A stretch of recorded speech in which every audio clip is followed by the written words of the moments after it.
Castiel is actually going to have a lot to say to Sam and Dean about fate and free will going into this season. Can you tease us for some of that? No. Okay. But it's true. I can corroborate their story. Yeah, I mean, I think that at this point, the question of fate and free will, I mean, Eugenie and Brad talked about it on the panel, but that is really big. It's the biggest twist, I think, going into this new season. I mean, seeing all of the souls from hell rising up in the corpses of the dead feels like an epic supernatural season finale and a good way to start a season. But it also feels like, yeah, we've kind of seen things like that before, too. The twist going into this season that makes it different is that we're also discovering that God is our nemesis and that he has been scripting every step of our path so far. And that is a really tough pill to swallow for people that feel like they've been fighting the fight all along. So breaking out of that is going to be really important for this season. What do you want to do during your final break after the show ends? What will you be doing? I know you do a lot with your charity work. Are you going to take sort of a break and breathe for a little while? I have been thinking of the coming of the second half of 2020 as a hiatus. I'm trying to carve that out, so I'm trying to say no to really exciting opportunities that might come up. Partly because I have a lot of things that I've been trying to work on over the last several years, and a lot of them were projects that I started thinking, as soon as Supernatural's over, I'll wrap this up, but then Supernatural never ended, and so I have these, like I've been trying to get a movie going that I've been working on and have a script for like 7 years.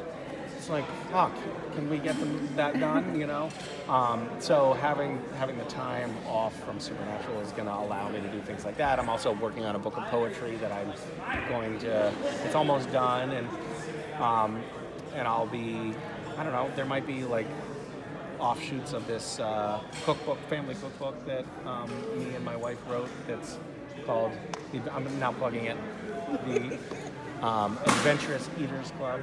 It's about family cooking and coalescing the family around food, and also how to like buck the trends of the insidious American kids menu. And pre-sales started for that this weekend, so if you plug it, it'll be helpful. So we're not plugging, but we're plugging. Yeah. Subtly, but really hard. But yeah, I don't know. I guess there's all of those things, and just the prospect of, I think, not to treat this as a therapy session, but I, for a long time on Supernatural, was like, all right, I kind of get it. I know what's happening. I can go to work, and work isn't, after a long time playing the same character, it wasn't like, it didn't feel like a big challenge, and it didn't feel like it was like really working my creative muscles. And so I thought, well, you know what, I'll just, I actually have a schedule that's manageable. I get episodes off. I'll feather in my own creative projects, and then and I'll do that, until the show is done.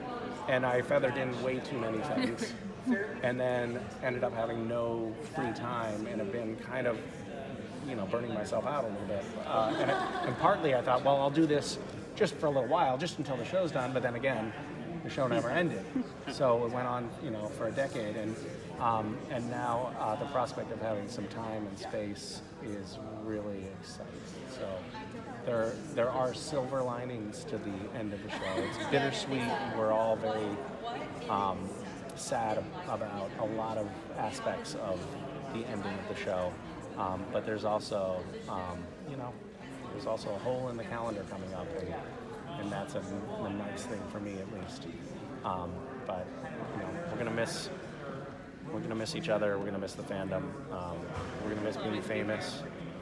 So sad, I'm not gonna get special treatment anymore. If you found out that you had no free will, how would you react to that? What is one thing that you might think back and be like, wow, I can't believe? Well, I mean, ironically, that is also bittersweet, because on the one hand, it feels like, well, what have I been trying so hard for all along? On the other hand, it absolves you of all of your sin. All of your fuck-ups you can forgive yourself for. Holly's wrapping up. And on that note, I have to take him. We have to leave.